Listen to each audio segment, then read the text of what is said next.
cœur de votre région. RBA FM Auvergne-Limousin.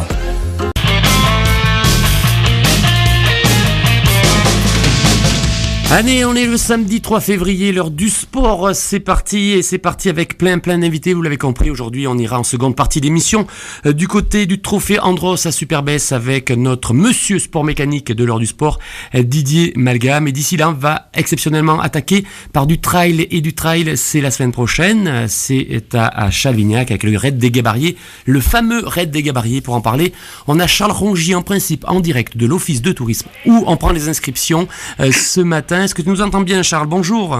Oui, bonjour.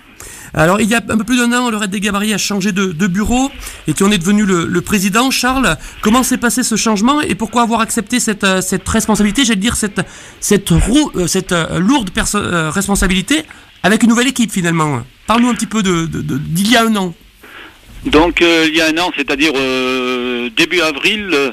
nous avons fait l'Assemblée Générale et à l'Assemblée Générale, Étienne Barthélémy, qui était l'ancien président, donc a décidé d'arrêter pour des raisons personnelles. De prendre un peu de recul, ouais, ça faisait un moment qu'il y était. Un petit peu de recul, ça faisait plusieurs années qu'il était à la tête du Raid des Gabariers. Et il faut savoir que bon, c'est quand même une mission relativement difficile parce que c'est pas toujours facile à gérer. Et donc moi qui étais vice-président, on m'a demandé si je voulais bien prendre la présidence, et ce que j'ai accepté immédiatement, bien sûr. Et là-dessus, donc, je me suis entouré d'une partie de l'ancienne équipe et des nouvelles recrues. Et nous avons tout de suite envisagé de personnaliser, d'améliorer un petit peu les antécédents du Raid des Gabariers. Pour en revenir à la genèse, Charles, ça a été créé en 1995 par Pierre Nougin.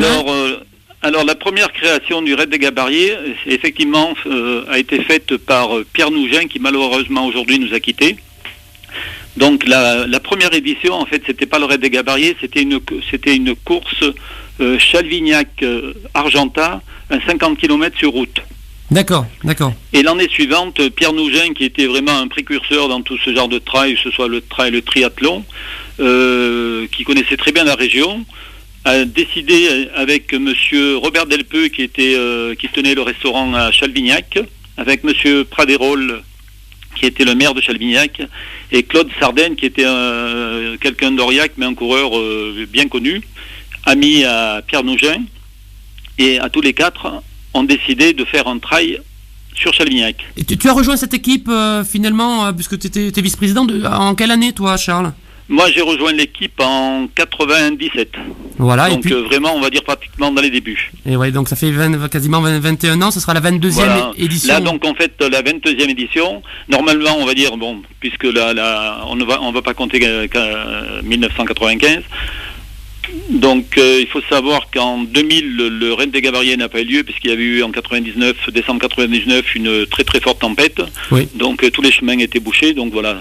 Voilà pourquoi. Mais aujourd'hui, c'est la 22e édition. Ok. Étienne Barthélémy qui est resté, je crois, 15 ans à la tête de cette association. Tu commences que, toi, à la tête, il te reste encore 14 ans, Charles? Je sais pas. Bon, pour l'instant, on verra bien. On va déjà faire cette année. Déjà, bon, pour l'instant, tout se passe, on va dire, très très bien. Maintenant, bien sûr, on espère que le jour J, nous aurons le soleil. Donc, si tu veux, je vais parler un petit peu de la course. Alors, juste de l'équipe peut-être autour de toi, du coup, le nouveau bureau, puisque tu as dit qu'il y avait les anciens et les nouveaux bureaux. Moi, bien sûr, président adjoint, j'ai Thierry Lascombe et Stéphane Diff. Plutôt des jeunes, c'est ça? C'est des jeunes. Beaucoup plus jeunes que moi. Juste un petit peu plus jeune que toi, j'allais dire. Après, secrétaire, nous avons Martin Hichard. Oui. Après, nous avons... Alors, Martin Hichard et Jean Malo-Boinet. Jean Malo, voilà, j'ai cherché. Jean Malo-Boinet. Donc, eux, ce sont des informaticiens qui nous apportent beaucoup de choses, puisque, bon... Moi, au niveau informatique, je suis pas très très bon. Et avec des gens comme ça, vraiment, ça a été vraiment un plus au niveau du bureau. Eux, ils ont créé le site internet, ils sont sur les réseaux sociaux. Ouais, voilà, c'est ça, ouais, d'accord. Donc pour nous, c'est vraiment un plus. Et au niveau des trésoreries, donc... Alors la trésorerie, c'est Emmanuel Ménial. Voilà, aidé de Guy Tessier. Emmanuel Ménial, qui elle aussi faisait partie de l'ancien bureau. Ok. Après, nous avons des membres qui sont rentrés comme Stéphane Lafarguette, après des petits jeunes comme Émeric Chevalier, Élodie Leconnet. Donc tout ça, c'est vraiment des jeunes qui sont... C'est un groupe de combien aujourd'hui, le groupe des Gabariers, enfin des organisateurs du Raid des Gabariers aujourd'hui Aujourd'hui, on tourne autour d'une, allez, on va dire en gros une quinzaine de personnes à peu près. Et samedi prochain, le nombre de bénévoles autour du samedi Raid prochain, le nombre de bénévoles, on va tourner autour de la quarantaine quand même. D'accord. Une quarantaine, facile. Ok. Alors depuis, vous travaillez d'arrache-pied, ça fait quasiment un an, et soignez notamment la communication pour cette 22e édition de ce rendez-vous. Justement, donc pour la communication, c'est Martin Guichard et Jean Malot qui se sont occupés de ça, donc ils font très très bien les choses, puisque apparemment on a pas mal de retombées. Donc c'est diffusé donc sur les réseaux sociaux dans toute la France et partout, on va dire. Ok, c'est un rendez-vous pourtant qui est difficile, hein. Il est reconnu comme l'un des plus difficiles de la région, ce Raid des Gabariers. Ce sera encore peut-être autant le cas, sinon plus le cas la semaine prochaine, Charles. Moi, étant ancien coureur, et étant président de l'association Raid des Gabariers à Chalignac, j'ai toujours eu à cœur de faire un trail, on appelle, c'est le Raid des Gabariers, c'est pas pour ça qu'il est baptisé Raid des Gabariers, ça veut dire ce que ça veut dire, c'est un trail difficile. Et donc cette année, sans vraiment le vouloir, on va dire, je pense qu'on a durci quand même un petit peu, on aura durci un petit peu ce trail, puisque on va emprunter pour la première fois, donc on innove, on va faire un passage donc sur le 39 km, on va faire un passage en Corrèze. Okay. Donc on va traverser la Dordogne sur le pont de Moulineau, après on va enchaîner sur le château de Durfort, on va longer le plateau, on va redescendre sur Spontour, donc ça nous fait faire, il y a une boucle de 13 km, mais qui est quand même aussi costaud. Okay. À savoir que bien sûr quand on descend dans les gorges de la Dordogne, on descend, il faut forcément remonter. Donc on est obligé d'avoir du dénivelé.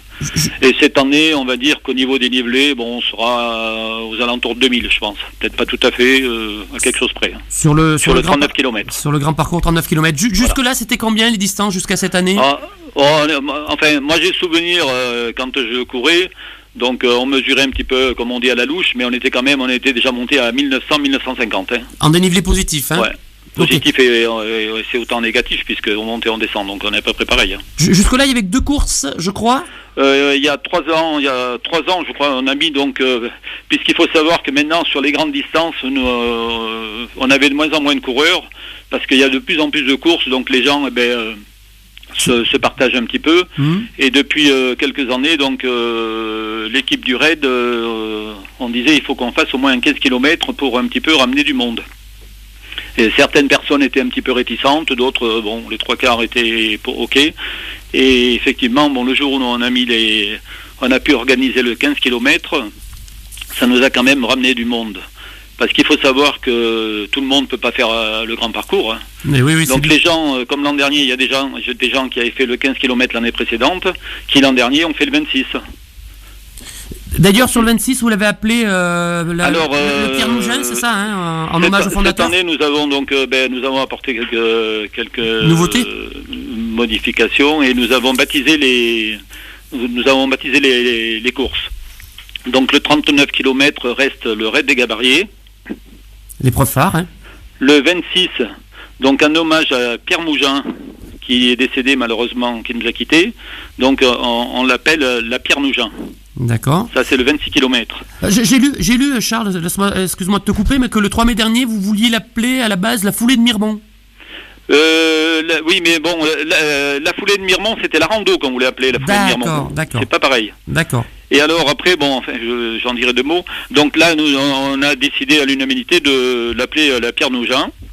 Et Madame Nougin sera là pour donner le départ de la course. Ah, c'est sympa. Ce qui nous fait vraiment plaisir. Donc après le 15 km, donc on l'a appelé la Chalmignacoise. Il fallait bien quand même qu'il y ait une course qui représente le nom de la commune. Voilà. Et c'est là, donc au départ, on était parti un petit peu.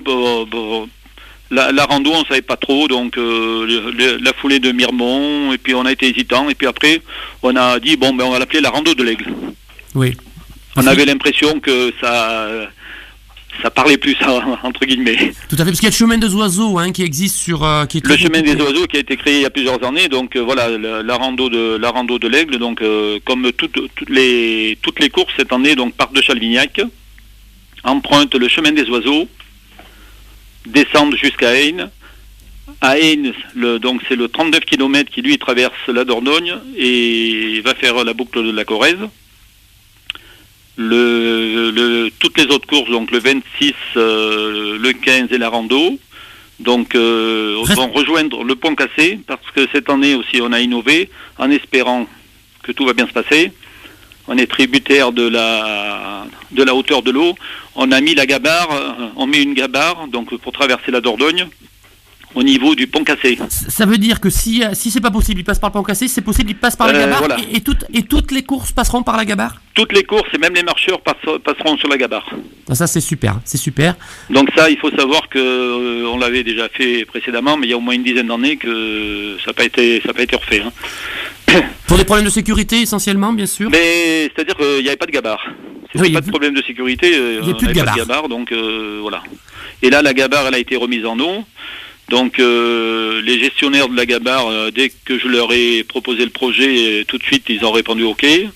Donc la mairie de Soursac, tout le monde était partant pour mettre la gabarre au Pont Cassé. Ça veut dire sachant qu'ils avaient sorti la gabarre il y a quelques temps, là, parce que bon, tous les ans ils sont obligés de faire une vérification. Oui. Donc une petite étanchéité. Donc là, la gabarre, elle va être remise en eau, je pense, début ou milieu de semaine. Là. D'accord. Donc pour samedi, il n'y a aucun souci. Si l'eau nous le permet. Ça ne sera pas un problème de gabarre, ça sera un problème Voilà, c'est pas un problème de gabarre. On a le personnel pour mettre dessus, puisque hier soir on a fait une réunion donc pour tous les signaleurs, pour tout le monde, les gens qui tiennent les ravitaux, pour le pointage. Et donc là on est OK. Ok. Est-ce que du coup c'est un coup de pub? Est-ce que cette gabarre va fonctionner pendant l'été? Parce qu'on sait qu'il y a quelques temps... Alors cette gabarre, effectivement, elle a été remise en eau déjà depuis, ça fait maintenant au moins 2 ans. Et cette gabarre, donc il faut savoir que la gabarre, du mois de mai jusqu'au mois d'octobre, il y a possibilité de faire des balades. Le point de départ est sur Spontour, donc vers la piscine, là-bas au fond du village. Donc là-bas, la gabarre, donc il y a plusieurs circuits. Ils descendent jusque sur la Luzège, où ils montent en haut du village de Spontour. Et là, c'est tout l'été, les gens peuvent aller naviguer sur la Dordogne. À savoir que la gabarre, c'est quand même un bateau qui mesure dans les 16 mètres de long à peu près et 4 mètres de large. C'est quand même volumineux. C'est vrai que quand on l'envoie dans l'eau, ça paraît pas très gros, mais quand elle est à l'extérieur, ça fait un beau monument. J'avais eu l'occasion de le faire touristiquement, un tour de gabarre, c'est vraiment exceptionnel, parce qu'on reprend en fait la descente de la Dordogne avec le bois, etc., comme à l'époque, et on a eu effectivement le film également, La Rivière Espérance, qui a fait... Ah oui, c'est très bien. Ouais. Voilà. Juste pour en revenir, parce que là, il nous reste plus que 2 minutes, l'essai a été concluant la semaine dernière avec les athlètes du Rando Trail Mauriacois. Alors, tout le monde... samedi dernier, effectivement, les RTM de Mauriac, donc le Rando Trail de Mauriac, à l'initiative de Damien Troupel, on s'est retrouvé à Chalvignac à 9h le samedi matin. Et donc il y avait au moins pas loin de 35 participants, donc c'était très bien pour une reconnaissance. Et certaines donc ont fait le 15 km et d'autres ont fait le 26.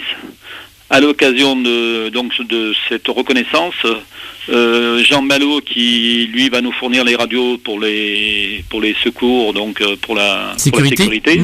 On a monté un mât au Pérou et 2 coureurs, donc un sur le 15 et un sur le 26, a pris la radio.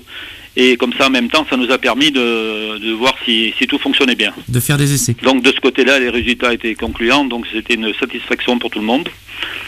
Après, à l'arrivée, donc à la rando, donc on leur a fourni un petit déjeuner, on va dire, quand ils sont arrivés. Après, nous sommes allés chercher du croissant, des saucissons, du fromage. Charles, on va pas rentrer dans les détails, parce qu'il me reste qu'une question, et normalement c'est terminé. Juste les départs, donc le grand parcours à 10h, les autres départs à 11h. Et pour ceux qui veulent plus de renseignements et s'inscrire, c'est l'Office de tourisme de Mauriac. C'est l'Office de tourisme, voilà, tout à fait, ils sont omniprésents. Donc le départ, plusieurs coureurs nous demandaient chaque année d'avancer un petit peu le départ de la grande course. Donc le départ va se faire donc le 39 à 10h et à 11h le 26, le 15 et la rando. Ok. Merci beaucoup Charles, on se dit à la semaine prochaine, c'est parti pour ce raid des gabarriers, 22e édition samedi prochain. Merci Charles, qu'on avait en Merci direct. Merci à vous tous. Merci, puis je donne Merci. le numéro, je donne le numéro de l'Office de tourisme du Pays de Mauriac, 04 71 68 19 87, 04 71 68 19 87 pour plus de renseignements, et puis la page Facebook du raid des gabarriers de Chalvignac. À très bientôt, le sport continue. On va partir à la neige du côté de Trophée Andros, juste après les infos corrèzes. Ne zappez pas, restez avec nous. Merci Charles, au revoir, ciao.